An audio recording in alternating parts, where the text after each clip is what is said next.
எப்போதும் இல்லாத அளவுக்கு இந்த முறை திருமாவளவன் பிறந்தநாள் பார்த்திங்கன்னா ரொம்பவே கோலாகலமாக கொண்டாடியிருக்காங்க.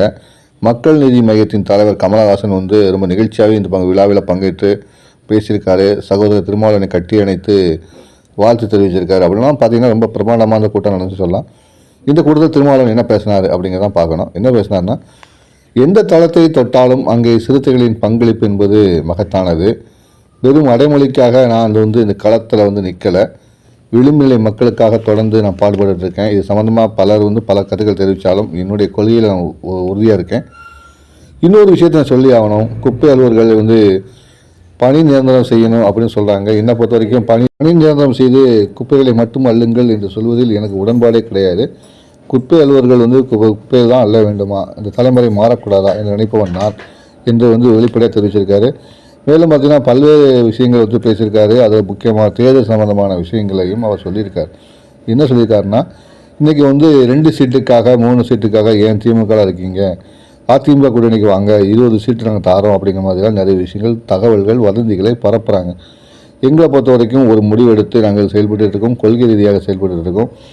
எங்களை யாராலும் விலை பேச முடியாது, யாராலும் மதிப்பீடு செய்ய முடியாது, அதுதான் நாங்கள் அப்படின்னு சொல்லியிருக்காரு திருமாவளவன். அதாவது நாங்கள் மதசார்பற்ற சக்திகள், மதசார்பு சக்தியான 2 பவர்கள் இருக்குது. நாங்கள் மதசார்பற்ற சக்தியாக தான் விளங்குகிறோம். மக்களின் கொள்கைகளை மக்கள்கிட்ட எடுத்து சொல்கிறோம்.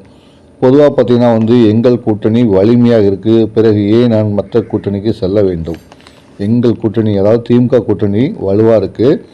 பிறகு ஏன் நாங்கள் மற்ற கூட்டணிக்கு போகணும் அப்படின்னு சொல்கிறாரு.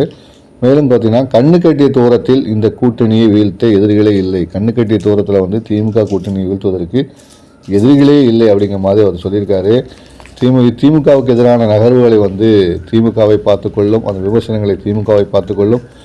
நமக்கு எதிராக யார் அவதூறுகளை கடுமையான கருத்துக்கள் சொன்னாலும் அதுக்கு எதிர்வினை ஆற்ற வேண்டாம். யார் என்னன்னு சொல்லிட்டு போட்டோம், ஆனால் எதிர்வினை மட்டும் ஆற்றாதீங்க. திராவிட அரசியலுக்கு எதிரான முன்னெடுப்புக்கு சமூக நீதி கொள்கையை நம்ம கடைபிடிக்கணும் அப்படின்னு அவர் சொல்லியிருக்காரு. திருமாவளவனின் இந்த பேச்சு தான் பார்த்திங்கன்னா தற்போது வலைதளங்களில் பரபரப்பாக பேசப்பட்டு வருது. அதாவது 2 சீட்டுக்காக திமுகவுடன் இருக்கிறீர்கள் என்று விமர்சனம் செய்த எடப்பாடி பழனிசாமிக்கு ஒரு பதில் கொடுத்துருக்காரு. மேலும் திமுக கூட்டணிக்கு கண்ணு கட்டி தூரம் வரை எதிரிகளே இல்லை ஒரு ஸ்டேட்மெண்ட்டையும் கொடுத்துருக்காரு.